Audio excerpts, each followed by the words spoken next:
बहुत अच्छी अच्छी रैंक आई है दोनों की। ओलंपियाड में सिलेक्शन हुए।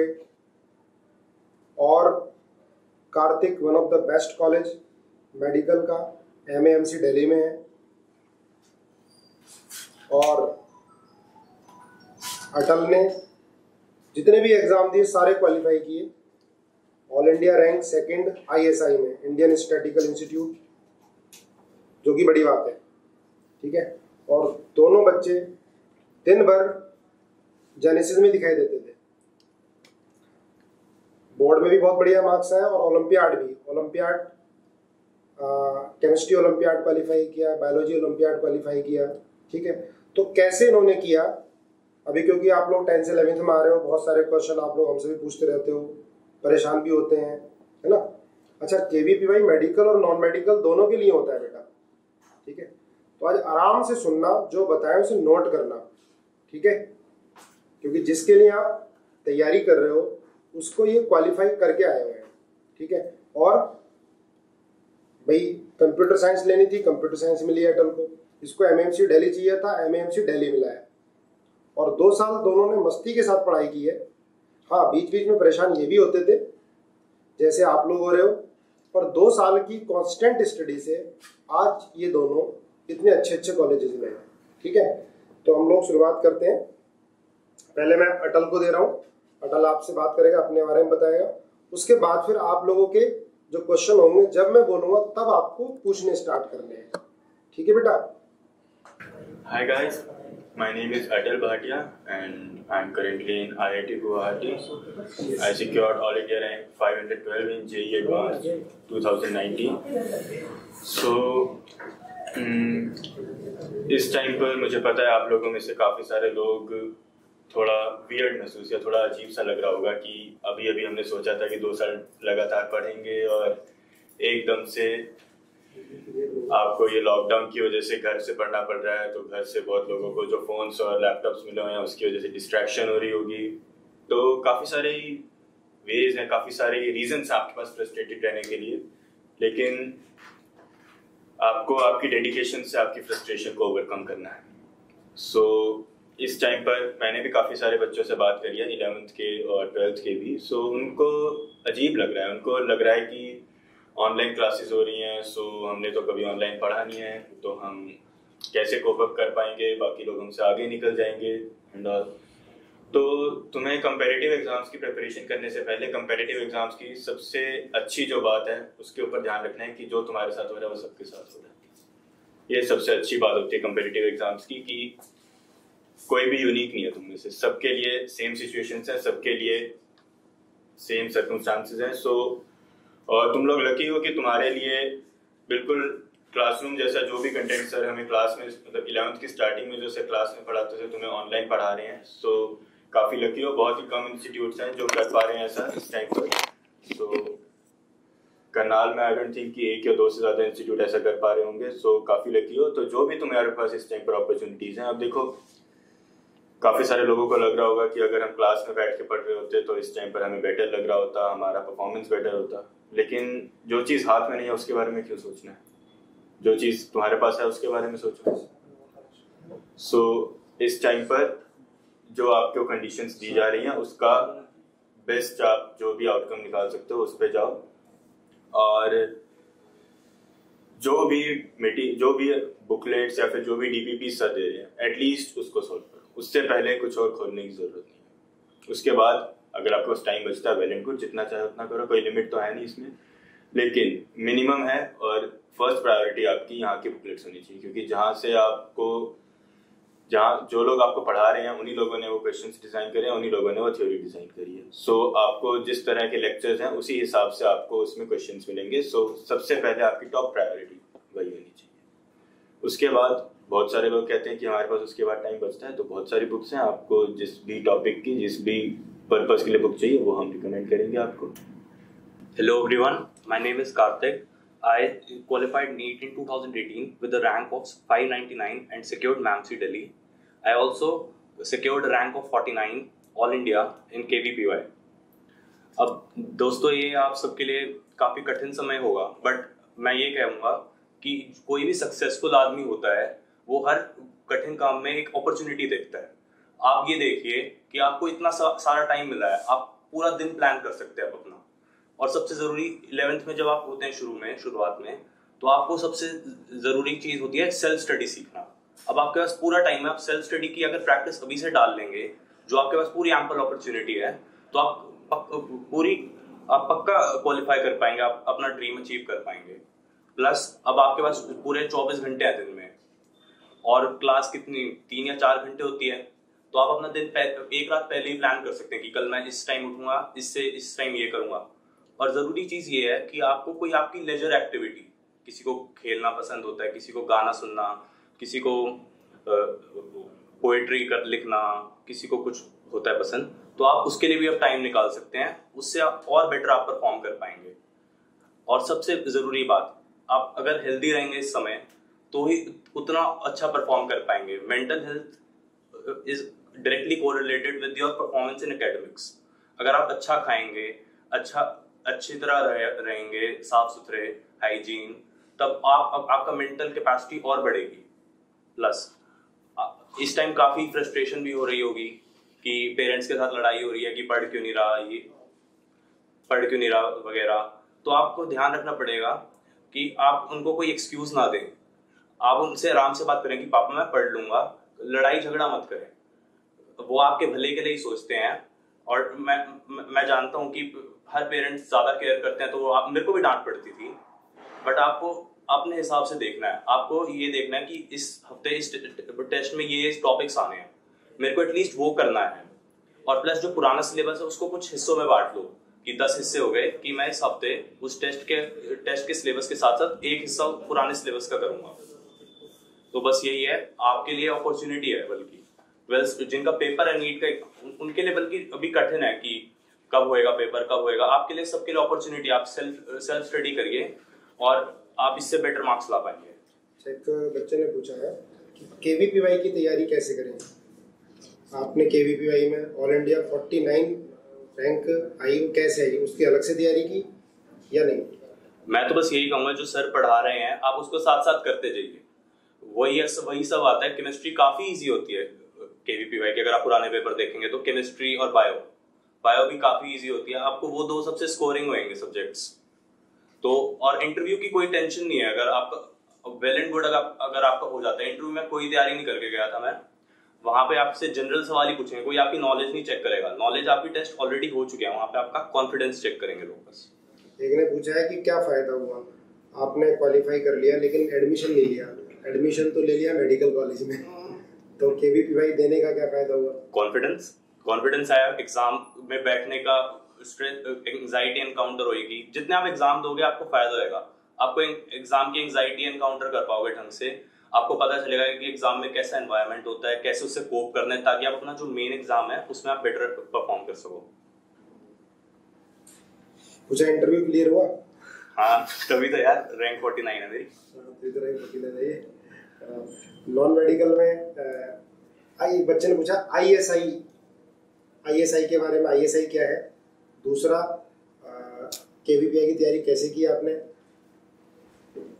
और मन बना लिया था पहले कि हमें कंप्यूटर साइंस लेना है, और शेड्यूल कौन सा किस तरह का फॉलो करते थे?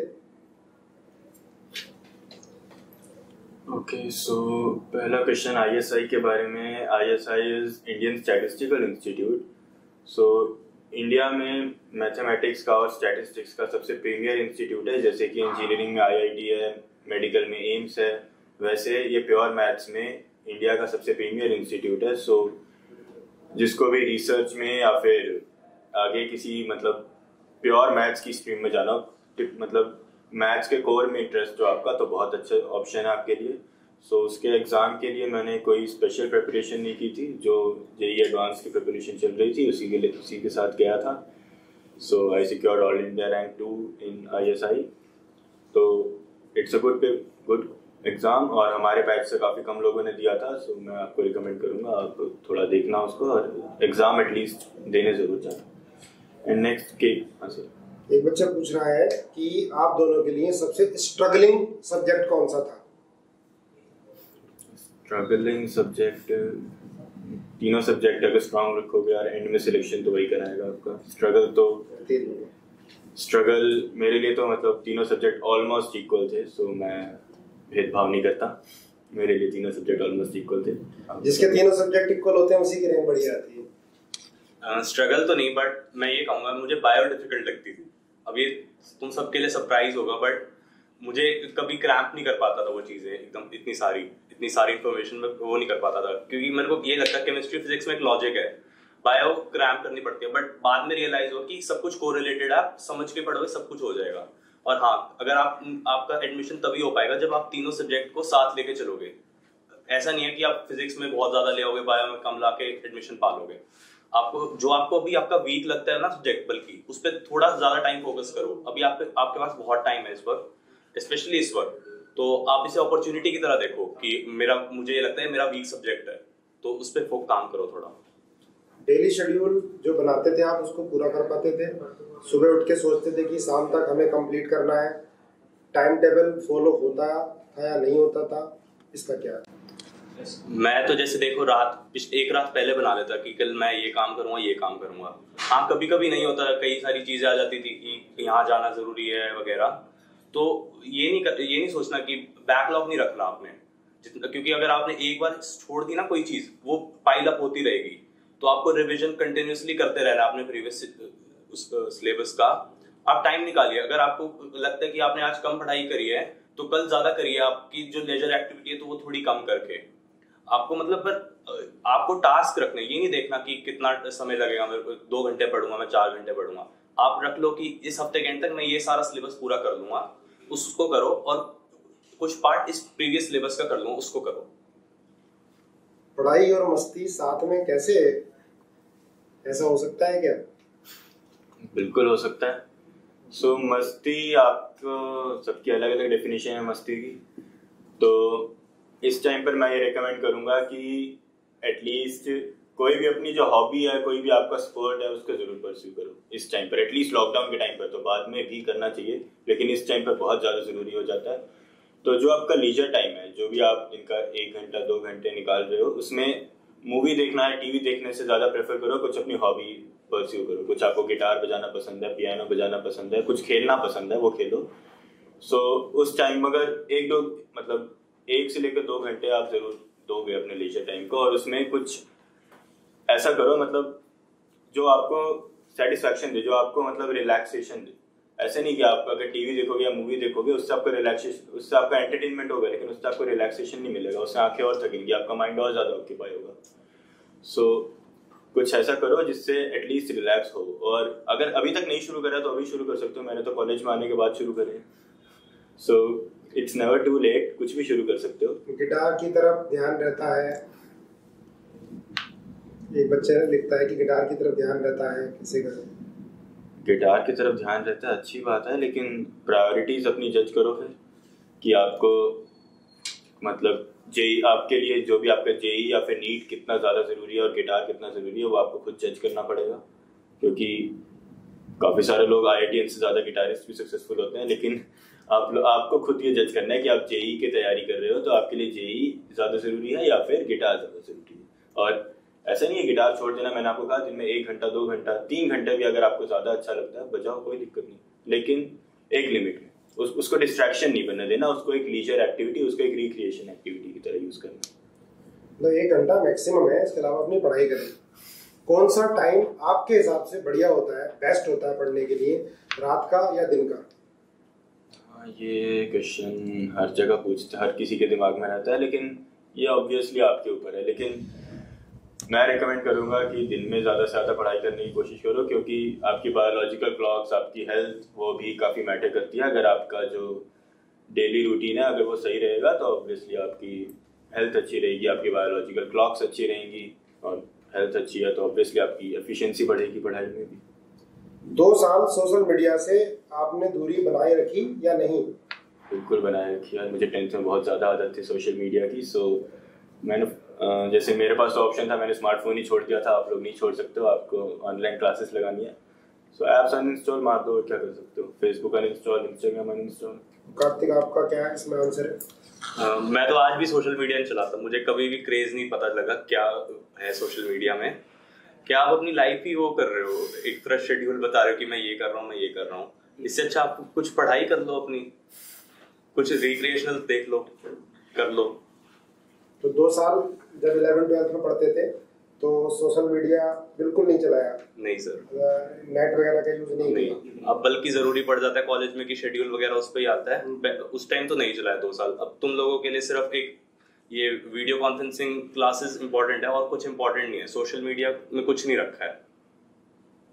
तो बेटा ध्यान दो, सोशल मीडिया का आपको बिल्कुल भी साथ नहीं पकड़ना है। कंसंट्रेशन इंक्रीज करने के लिए क्या करें? तेजस पूछ रहा है। मैं तो ऐसा करता था कि जो भी मुझे पसंद है वो मैं पहले कर लेता था कि बाद में मेरे को मन में ये ना लगा रहा कि ये काम कर लूं, ये काम कर लूं। जो आपको करना एक बार कर लो, आप तभी पढ़ पाओगे ढंग से।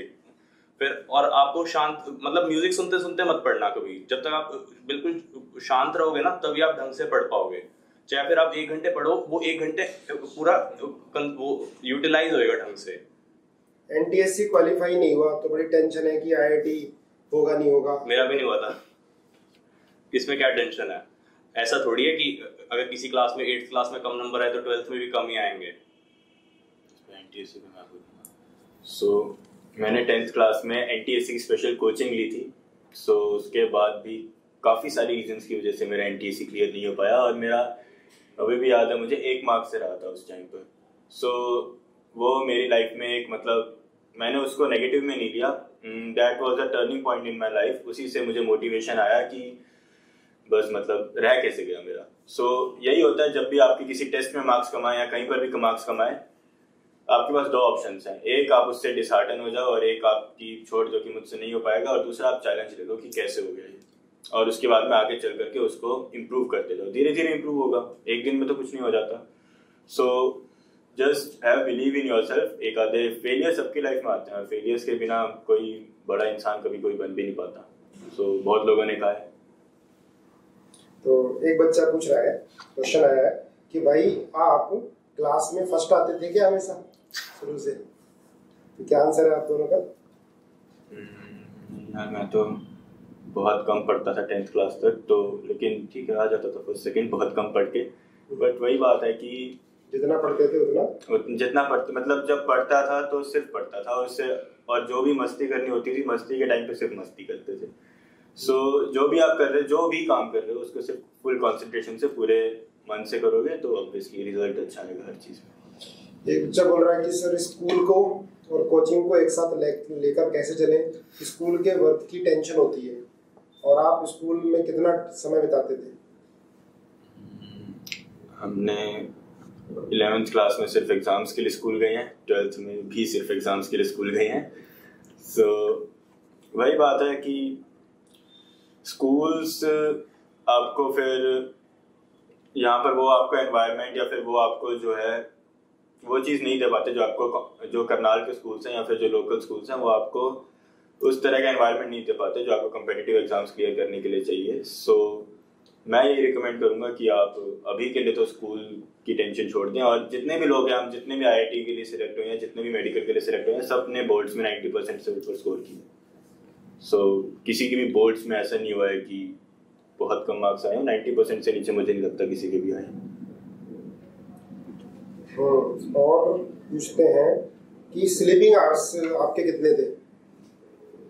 स्लीपिंग आवर्स मिनिमम 6 आवर्स जरूर रखना और मैक्सिमम 8 रखना। 6 to 8 के बीच में कुछ भी रख सकते हो आप। कैसे कंटिन्यूसली फोकस करें हम अपने गोल पर? कंटिन्यूसली। और पेरेंट्स को कैसे समझाएं? मार्क्स कम आते हैं, पेरेंट्स को कैसे समझाएं? हाँ, तो पेरेंट्स के साथ में अगर पेरेंट्स आपको कुछ कह रहे हैं और आपको लग रहा है कि वो गलत कह रहे हैं तो अपना पॉइंट रखो, लेकिन एक रिस्पेक्टफुल वे में रखो। मतलब आप उनके ऊपर चिल्लाओगे, वो आपके ऊपर चिल्लाएंगे। जब आप घर में ही लड़ाई करोगे तो बाहर कैसे लड़ोगे? क्योंकि वो आपकी फोर्स है, मतलब वो आपके लिए एक बैकबोन है आपकी प्रिपरेशन में, आपकी लाइफ में। तो अगर आपको लग रहा है वो गलत बोल रहे हैं, ऐसा नहीं है कि चुप रहो, अपना पॉइंट रखो उनके सामने, लेकिन प्रॉपर तरीके से रखो, सब कुछ एक्सप्लेन करो, मार्क्स कम आया, क्यों आया, क्या क्या हुआ था बताओ, कि अगर मेरे साथ टाइम कम रह गया था इस बार मैं ढंग से पढ़ नहीं पाया था, जो भी रीज़न है उनको खुल के बताओ, क्योंकि वही आपकी सबसे ज़्यादा हेल्प कर सकते हैं ना। आपके टीचर्स भी कर सकते हैं, लेकिन स्टिल टीचर्स के पास 500 बच्चे हैं, आपके पेरेंट्स के पास सिर्फ आप। सो अल्टीमेट हेल्प आपकी, अल्टीमेट आपको वही समझ पाएंगे। तो और एग्जाम्स अगर मॉक टेस्ट में मार्क्स कम आ रहे हैं कोई प्रॉब्लम की बात नहीं है। अराउंड 500 मॉक टेस्ट हो गया अभी, तो हर एक में मार्क्स कम आएंगे तो क्या होगा। एक क्वेश्चन आया कि मिनिमम सिटिंग, एक सिटिंग कितने की होनी चाहिए? 2 घंटे लगातार पढ़ना चाहिए या 3 घंटे? मिनिमम सिटिंग कितनी होनी चाहिए? 2 घंटे की मतलब मिनिमम सिटिंग रखो, एक बार टारगेट बना के रखो एटलीस्ट 2 घंटे का, और 2 घंटे लगातार। उसके बाद में कुछ ब्रेक लो, जितना ब्रेक आपको चाहिए, आधा घंटा चाहिए, 45 मिनट चाहिए, वो ब्रेक ले सकते हैं। आप दोनों के पास 2 साल स्मार्टफोन था या बटनों वाला फोन था? आप दोनों से पूछा जा रहा है। मेरे पास तो बटनों वाला ही था, स्मार्टफोन होता तो बर्बाद हो जाता मैं तो। मेरे पास भी बटनों वाला ही था फोन तो। बाकी यार अभी तुम लोगों को स्मार्टफोन यूज करने की पड़ रही है जरूरत, मैं मानता हूँ। आपको ये ध्यान रखना है कि अगर आपका सही में गोल है तो आपके बीच में कुछ नहीं आएगा। अगर आपका गोल नहीं है, ये आप धक्के से डाल दिए गए हो, तो आपका कुछ नहीं कर सकते। आपको मन लगाना पड़ेगा इसके लिए ढंग से। आप और जैसे सिटिंग की बात हो रही थी, मैं तो 1 घंटे पढ़ता था और फिर 5 मिनट का ब्रेक, फिर 1 घंटा फिर से, फिर हर 3 घंटे की पढ़ाई के बाद 15 मिनट का एक लंबे वाला ब्रेक। बट ये नहीं है कि आपने फिर ब्रेक के लिए पढ़ते रहना कि 1 घंटा जल्दी पढ़ो फिर 5 मिनट का ब्रेक मिलेगा, ये नहीं करना है। 11th में फिजिक्स सब समझ में आई थी, पर अब थोड़ी बिगिनिंग में अब थोड़ी टफ लग रही है।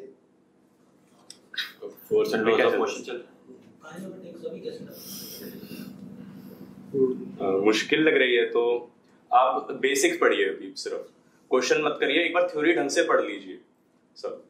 और वो जो आपको डायमेंशंस आसान लग रही थी, उससे तो ऑब्वियसली मुश्किल होएगा ही बाकी सब कुछ, पर आप फिर भी सर के नोट्स पढ़िए एक बार बेसिक ढंग से, तब क्वेश्चन करने की ट्राई करिए। एक एक लाइन में आपको नई चीज मिलेगी, बार बार पढ़ोगे तो उतना नया सीखोगे हर बार।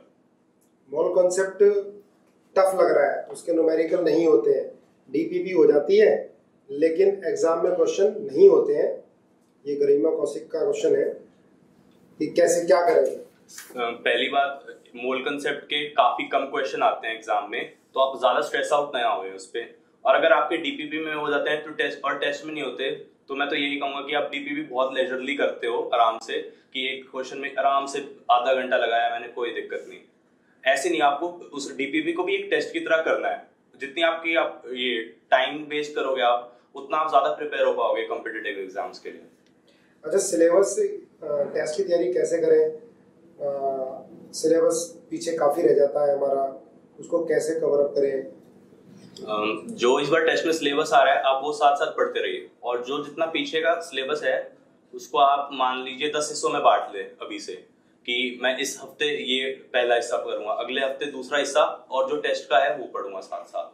आप यही कर सकते हैं। और इस टाइम तो आपके पास बहुत समय है, दिन में 24 घंटे हैं, 8 घंटे सो जाओ मैक्सिमम, और 2 घंटे खेल कूद लिए, लेजरली एक्टिविटी कर ली, और क्लास के 4 घंटे लगा लो, फिर भी आपके पास 10 घंटे हैं।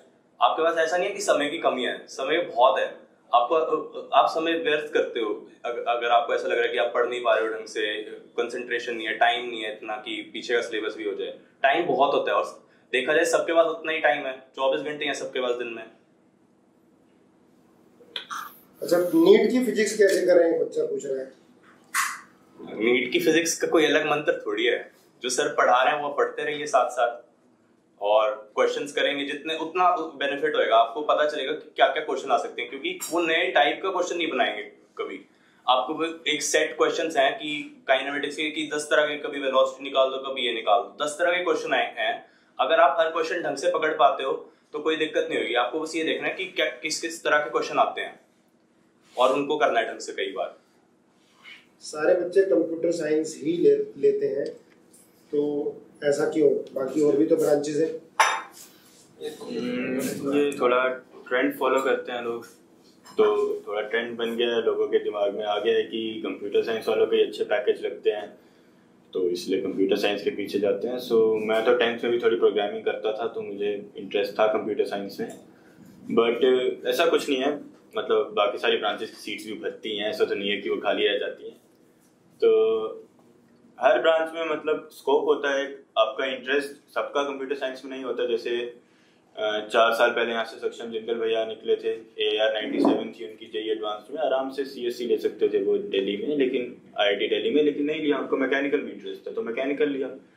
सो बहुत लोगों का इंटरेस्ट है। आपको अभी इसके बारे में सोचने की इतनी ज़रूरत नहीं है कि आपको CSC लेना है, क्या ब्रांच लेनी है। अभी 11th में हो, जब एक बार एग्जाम दे दो, रैंक ले आओ, उसके बाद में 2 महीने सिर्फ यही काम होगा आपके पास कि क्या ब्रांच आपके लिए अच्छी है और कौन सी जगह ब्रांच अच्छी है। बच्चा पूछ रहा है कि जब भी सर क्वेश्चन कराते हैं क्लास में तो बहुत सारे बच्चे तुरंत आंसर दे देते हैं, इससे हमें बड़ा डीमोटिवेशन मिलता है क्योंकि हम उतनी जल्दी नहीं कर पाते। इसको डीमोटिवेशन, इसको मोटिवेशन में मिलो ना। अगली बार उससे जल्दी देने की कोशिश करो, कभी ना कभी तो दोगे। कोशिश करो, मतलब ऑब्वियसली अब कंपटीशन है, ऐसे तो आप कहोगे कि बाकी लोग मुझसे ज़्यादा मार्क्स ला रहे हैं तो डीमोटिवेट हो रहे हैं, ऐसा तो नहीं होना ना। तो AIR 1 तो एक ही इंसान की आएगी। सो आपका टारगेट क्या रहना चाहिए कि आपको अपने आप को बेटर करना है। आपको मतलब अगर क्लास का टॉपर है, अगर आपको लगता है कि वो बहुत जल्दी सॉल्व कर रहा है, सो कोई बात नहीं, कम्पीट करो उससे। अच्छी बात है कि बहुत अच्छी बात है आपके लिए कि आपके पास आपसे बेटर स्टूडेंट्स हैं आपकी क्लास में।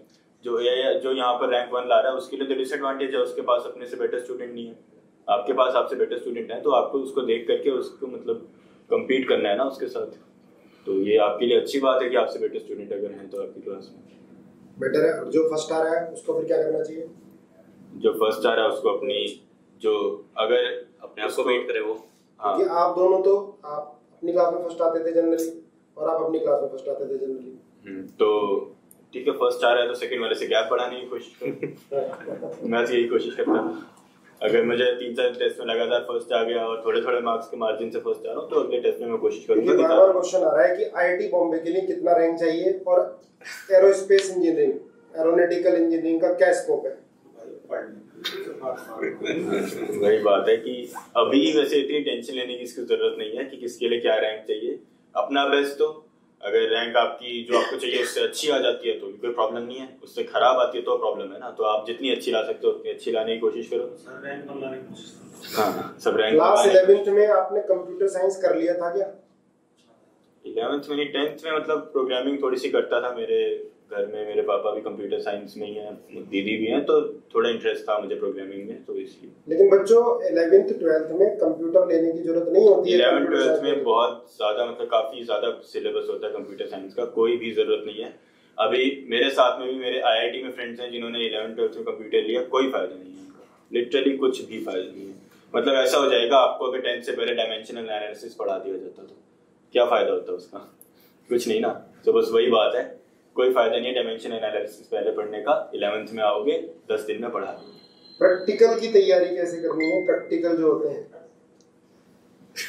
प्रैक्टिकल के लिए 12 अभी अराउंड 1.5 साल है और लॉकडाउन के चलते हो सकता है 2 साल भी हो। सो कोई टेंशन लेने की बात नहीं है, बहुत दूर की बात है। सो प्रैक्टिकल्स बहुत इजी रहते हैं, आपको थ्योरी आती होगी, आप प्रैक्टिकल्स बहुत इजीली कर पाओगे।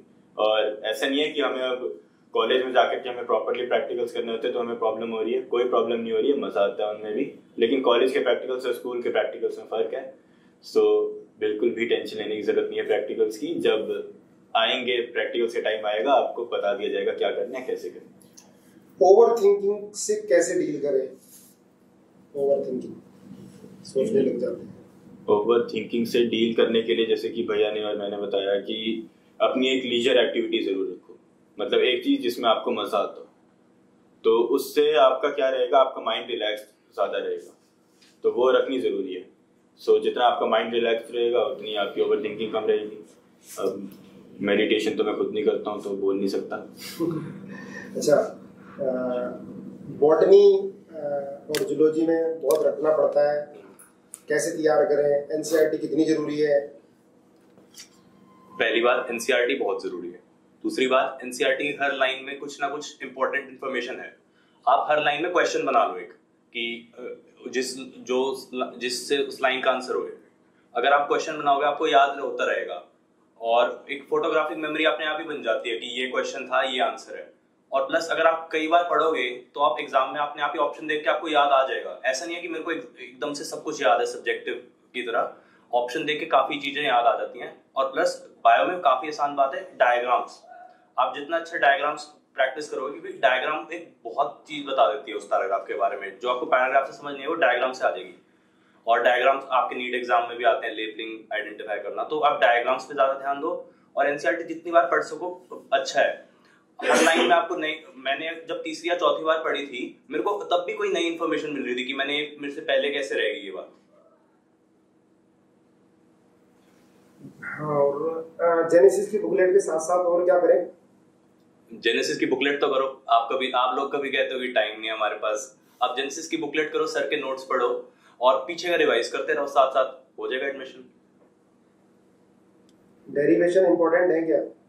डेरिवेशन बहुत इंपॉर्टेंट है स्कूल के बेस में भी। और अगर आपको कोई मुश्किल क्वेश्चन आएगा ना, वो डेरिवेशन से ही हो पाएगा सही से, कि आपको पता चले कि ये हुआ कैसे है। वरना क्या फायदा साइंस पढ़ने का? साइंस पढ़ने का रीजन ही ये है कि आपको पता चले चीज होती कैसी है। वरना तो कॉमर्स ही ले दो, साइंस क्यों ले रहे हो? फिर आपको चीज पता होनी चाहिए कि ये हम पहुंचे कैसे इस चीज पे। आपने सारी डीपीपी सारे टेस्ट दिए थे, कोई छोड़ी तो नहीं थी? मैंने सारे ही टेस्ट दिए थे, बस एक छोड़ा, बहुत ज्यादा बीमार हुआ था। फिर वो अगले दिन आके मैंने कर लिया था, फिर वो भी टेस्ट। एक बार बल्कि मैं काफी बीमार था, मेरे को ड्रिप लगी हुई थी, मैं फिर भी टेस्ट देने आया था। टेस्ट देने से ये नहीं है कि आपको एक तो क्वेश्चन नए पता चलेंगे, प्लस आप एंजाइटी से डील कर पाओगे एग्जाम में जो आपको होती है। जितने क्वेश्चन करोगे उतना अच्छा है। टाइमली डीपीपी, टाइमली बुकलेट, सारा वर्क आपका टाइमली कंप्लीट हो जाता था जेनेसिस का?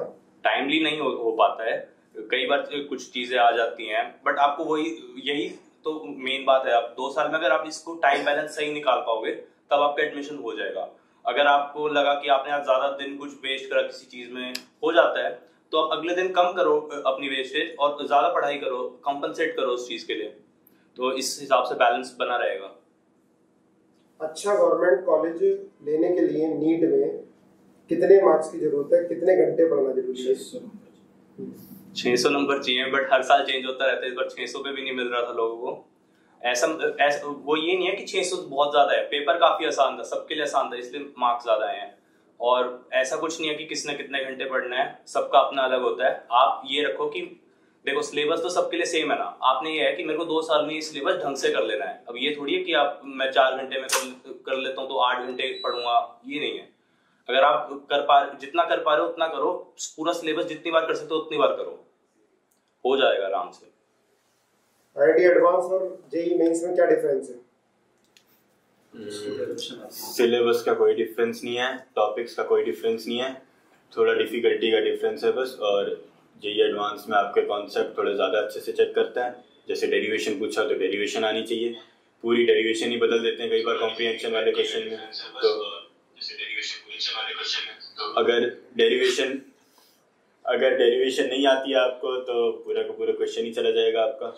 और जैसे जेईई एडवांस में मल्टी कॉन्सेप्ट पे क्वेश्चन आता है, 3 या 4 कॉन्सेप्ट एक ही क्वेश्चन में लगवा लेगा। जेईई मेंस में आपको एक स्ट्रेट फॉरवर्ड क्वेश्चन आएगा, आपको फॉर्मूला आता है, आप डायरेक्ट लगाओगे, आपका आंसर आएगा।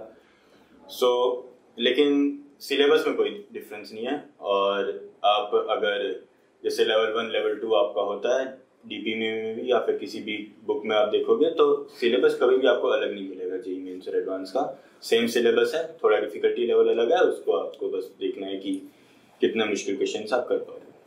टेस्ट में टाइम मैनेजमेंट कैसे करें? और दोनों ही बच्चे पूछ रहे हैं, आईआईटी वाले भी मेडिकल वाले भी, तो आपको दोनों के जवाब देना है कि टाइम मैनेजमेंट कैसे करें।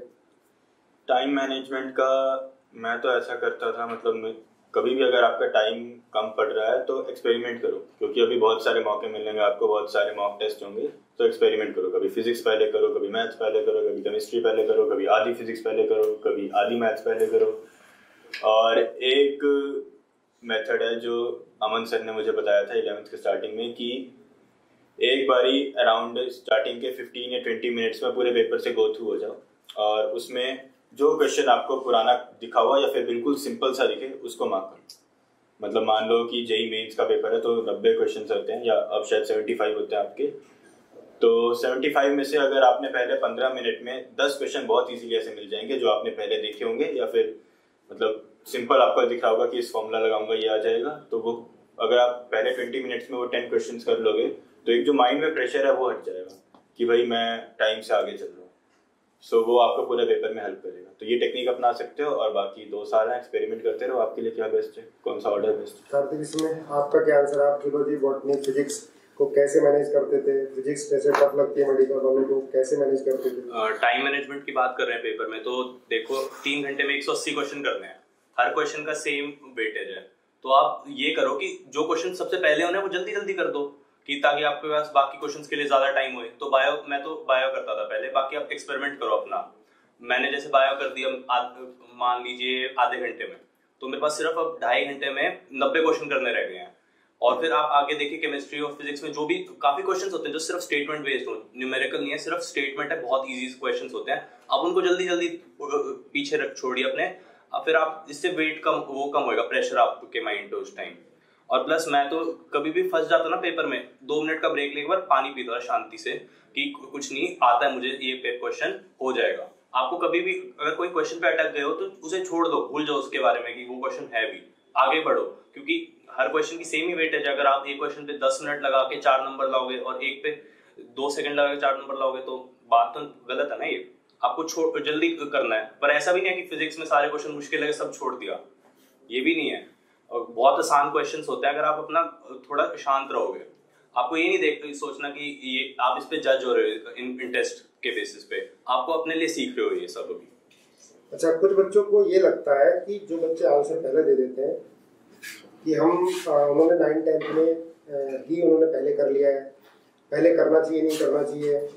जैसे आप लोगों ने क्या तैयारी जो थी IIT की या मेडिकल की, आपने 9-10 में स्टार्ट कर दी थी या 11th में स्टार्ट की थी?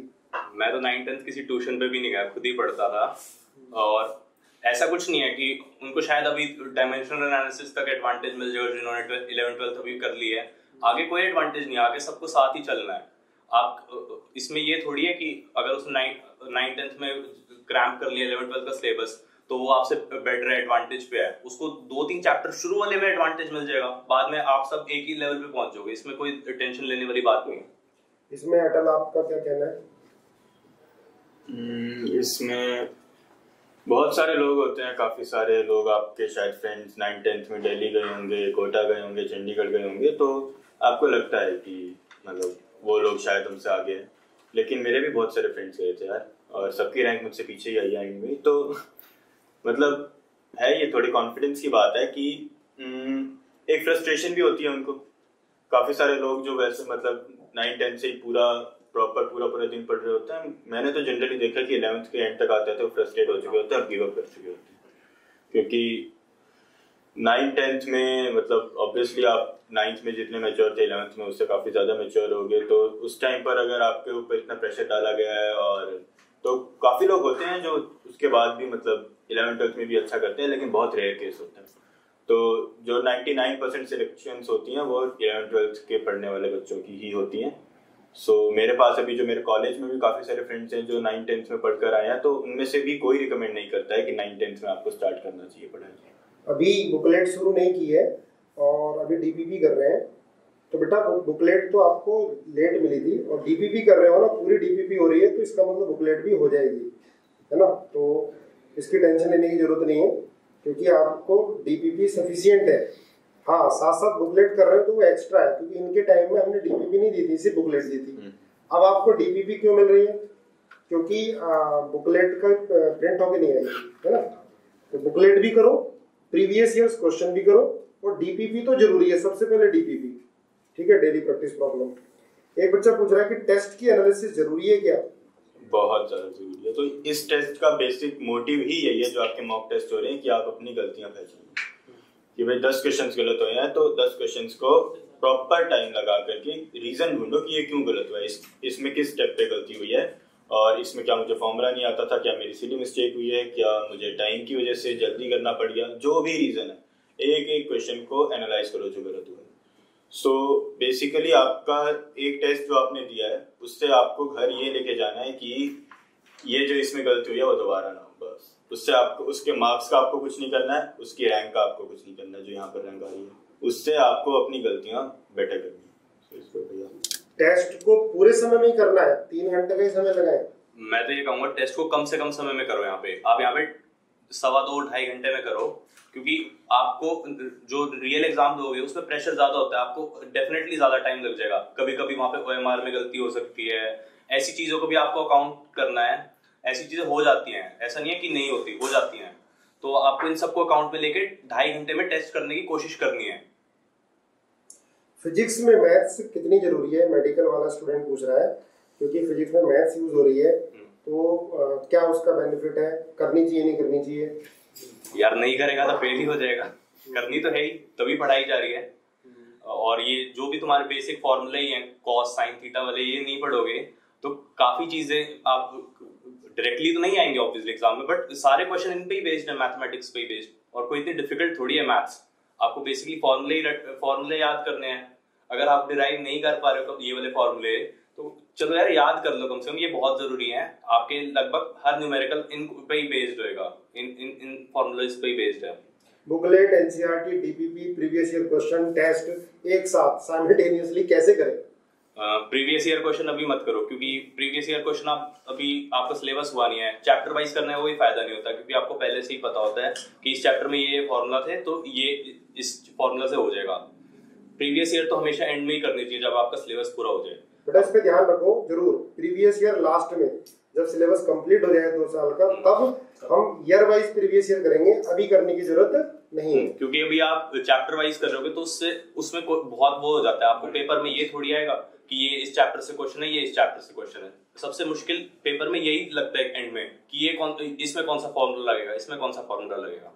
और बाकी चीजों के बाद डीपीपी वगैरह आप रख लीजिए समय की, आज मैं ये करूंगा, आज ये करूंगा। एनसीईआरटी पढ़ने में कोई ज्यादा समय नहीं लगता, काफी सिंपल से बुक है। फिजिक्स की मत पढ़ना, केमिस्ट्री और बायो की काफी सिंपल बुक है, तो आराम से पढ़ी जाती है वो। अगर टाइम लीजिए पूरा उसमें और पूरे कंसंट्रेशन से करिए, और कोई काम ना करे तो। क्वेश्चन आईआईटी में लीव किए थे क्या, छोड़े थे क्वेश्चन जो टफ थे, या सारे किए थे, निगेटिव ज्यादा हो गए थे? मेरे लिए काफ़ी स्ट्रेट, मतलब काफ़ी अजीब दिन था। सबसे पहले मैंने इंस्ट्रक्शंस ध्यान से नहीं पढ़े थे, तो वो पढ़ लेता तो शायद अभी कॉलेज ही दूसरा होता मेरा। सो इंस्ट्रक्शन ज़रूर पढ़ने हैं जब भी कोई भी एग्ज़ाम दो।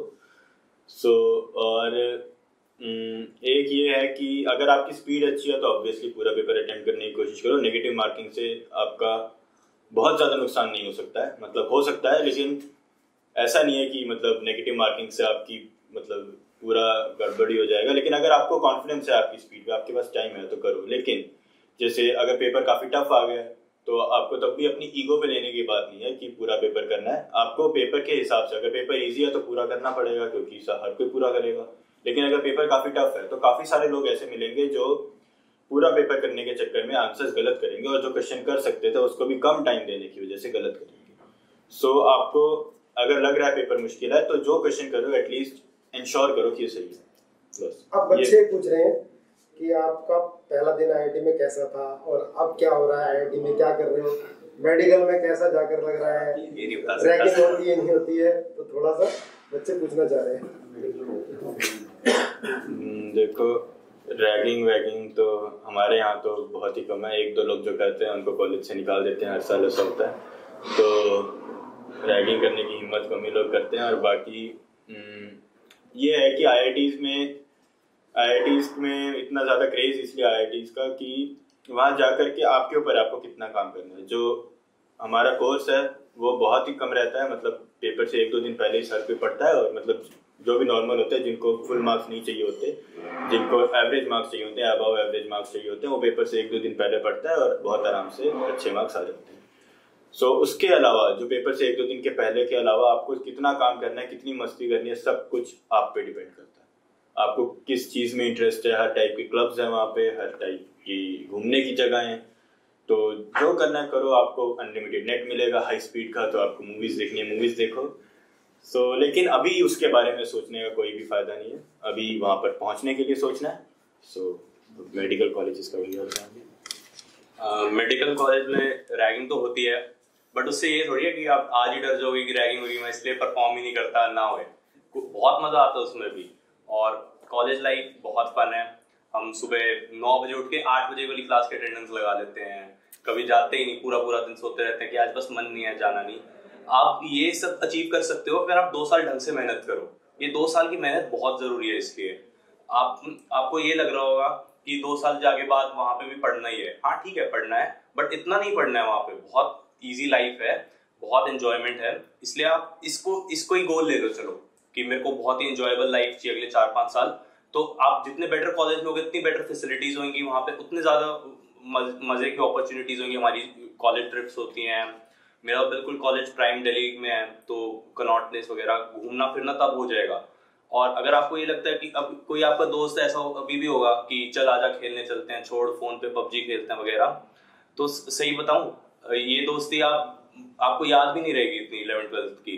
आप अभी अपना पढ़ने का ध्यान दीजिए ज्यादा। कोई भी अगर आपका दोस्त नीचे खींच रहा है, उसको कट दिया एंकर, उसको पीछे छोड़ दीजिए, क्योंकि आपकी जिंदगी में और मौके आएंगे कॉलेज में जहां आपको इससे भी बेहतर दोस्त मिले, और वहां कोई आपको रोकेगा नहीं। आपके पेरेंट्स भी आपको कुछ नहीं कहेंगे अगर आप नहीं पढ़ेंगे वहां पे या कुछ। आपको वहां पे आप इंडिपेंडेंट हो जाओगे। इसलिए आप इन 2 साल मेहनत करिए अच्छे से, ताकि आप बेटर कॉलेज ला पाए और वहां पे मजे करें पूरे। बेटा देखो, इन दोनों ने कभी भी एक भी क्लास नहीं छोड़ी। जैसे बताया कार्तिक ने कि मेरी बहुत तबीयत खराब थी, उसके बाद भी मैंने टेस्ट दिया। ऐसे हमने अटल को कभी देखा ही नहीं कि कोई क्लास छोड़ी हो। ये मोटिवेट भी रहे, बीच बीच में डिमोटिवेशन भी होता था इनको, लेकिन ये जल्दी ही टीचर से बात करके, पेरेंट्स से बात करके अपने आप को मोटिवेट कर लेते थे। कई बार ऐसी इनकी डांट भी पड़ी है, ठीक है, आप जैसे ही हैं, पर ये लगातार 2 साल पढ़ते रहे। और बहुत बढ़िया बात कही है कार्तिक ने कि जो दोस्त हमें पीछे खींचने की बात कर रहा है, जो हमें पबजी खेलने के लिए इनवाइट कर रहा है, जो हमें अपने गोल से भटका रहा है, तो उसे तो तुरंत से काट दो, अलग हटा दो उसे, अपने ग्रुप से ही उसको हटाओ, तभी कैरियर बनेगा। एक बच्चे का क्वेश्चन है कि ऑनलाइन टेस्ट में ओवरव्यू करने का समय मिल जाता था क्या? कैसे ओवरव्यू करते थे? ऑनलाइन टेस्ट तो मैंने KVPY वाला ही दिया है, ऑनलाइन टेस्ट और एम्स वाला। मिल जाता है समय ओवरव्यू करने का। आप उसमें बल्कि एक ऑप्शन भी होता है कि मार्क फॉर रिव्यू वाला, तो उन साथ साथ करते रहिए कि अगर जिन क्वेश्चन पे श्योर है उनको देखना भी नहीं आपने बाद में। कुछ क्वेश्चन पे आप मार्क फॉर रिव्यू लगा दें ताकि उसको एंड में आके देख पाएं। और आपको ये देखना है वहां पे सबसे जरूरी बात ये है कि मैं ये 4 मार्क्स वाला मुश्किल क्वेश्चन करूं जो मेरे से शायद ना हो पाए, या फिर वो क्वेश्चन देखूं जो मैं 50-50 श्योर हूं वो करूं। ये सबसे जरूरी बात है। वहां पे आपको क्वेश्चन मैनेज करना आना चाहिए। आप यहाँ पे अभी इसलिए सारे टेस्ट दीजिए और एक्सपेरिमेंट करिए कि मुझे कौन सी भी स्ट्रैटेजी बेटर लगती है वगैरह। अच्छा, एक बच्चे ने पूछा है कि जब आपका IIT का रिजल्ट आया था तो क्या रिएक्शन था? जब रिजल्ट आया था उस दिन क्या रिएक्शन था? कुछ नहीं यार, ढोल मंगवाया था सर ने, डांस कर रहे थे। रिएक्शन अच्छा ही रहेगा, मतलब अगर ठीक है, थोड़ी मुझे इससे बेटर रैंक की उम्मीद थी, थोड़ी खराब है कोई बात नहीं, मगर वही बात है कि उस दिन आपको ऐसा लगेगा जैसा एक किसान को लगता होगा जब वो अपनी फसल काटता होगा, या फिर जब किसी नासा का साइंटिस्ट कोई अपना रॉकेट अपना सक्सेसफुली स्पेस में भेजता होगा। समथिंग ऐसा जिस पर आपने बहुत कुछ मेहनत करी है और उस दिन उसका रिजल्ट है। सो ऑलमोस्ट हर किसी को अपना मतलब 90% ऑफ एक्सपेक्टेशन तो होती है कि इतने से इतने में रैंक आएगी। थोड़ी सा सरप्राइज हो सकता है, लेकिन ऑब्वियसली जिसका अच्छे मार्क्स आएंगे उससे खुश रहेंगे। इनका पूरा ग्रुप ही सिलेक्ट हुआ था, सबने पूरा डांस किया था अच्छे से। हाँ। अच्छा, एक लड़का पूछ रहा है कि सर IIT में लड़कियां कम होती हैं। हाँ भाई, कोटा धीरे धीरे बढ़ा रहे हैं। तुम्हारी मेडिकल कॉलेज में आ जाऊँ, मेरे से कौन सा हो रही है। हाँ, मतलब वही बात है, गर्ल्स कोटा धीरे धीरे बढ़ा रहे हैं। 20% गर्ल्स कोटा हो गया है। अब नंबर ऑफ गर्ल्स जो है वो हर IIT में बढ़ रहे हैं और उनकी नौकरी भी बहुत अच्छी लग रही है। ध्यान रखना, लड़कियों की जो जॉब है वही बहुत बढ़िया लगती है, क्योंकि वो पढ़ाई में ध्यान रखती हैं और तुम लोग थोड़ा कम ध्यान रखते हो पढ़ाई में। वहाँ पर भी कोटा होता है सर। अच्छा।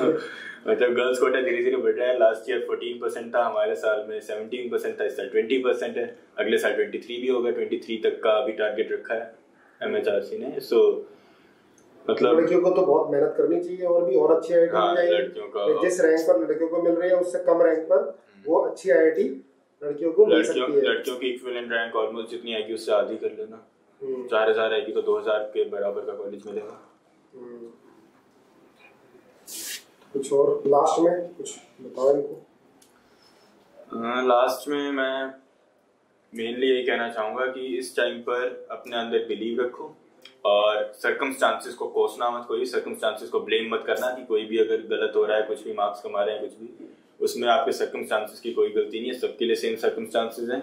और अपने जो भी आपके आसपास एनवायरनमेंट है, अगर आपको लगता है कि उसके पापा ज़्यादा ध्यान देते हैं, मेरे पापा ज़्यादा ध्यान नहीं देते, कुछ भी, बहुत सारे रीज़न हो सकते हैं, इनफाइनाइट रीजन हो सकते हैं, लेकिन उन सब रीजंस को आपको देखना है कि आपको ओवरकम कैसे करना है। उनके ऊपर रोना नहीं है, आपको सिर्फ इतना सोचना है कि उन सारी की सारी जो आपके ऑब्स्टेकल्स हैं उनको ओवरकम कैसे करना है और आगे बढ़ते जाना है। और कंसिस्टेंसी बहुत ज़रूरी है, लगातार काम करना है। आपने का 12th में कौन सा स्कूल था और आपका 12th में कौन सा स्कूल था? मेरा द सेंचुरी स्कूल घरौंडा।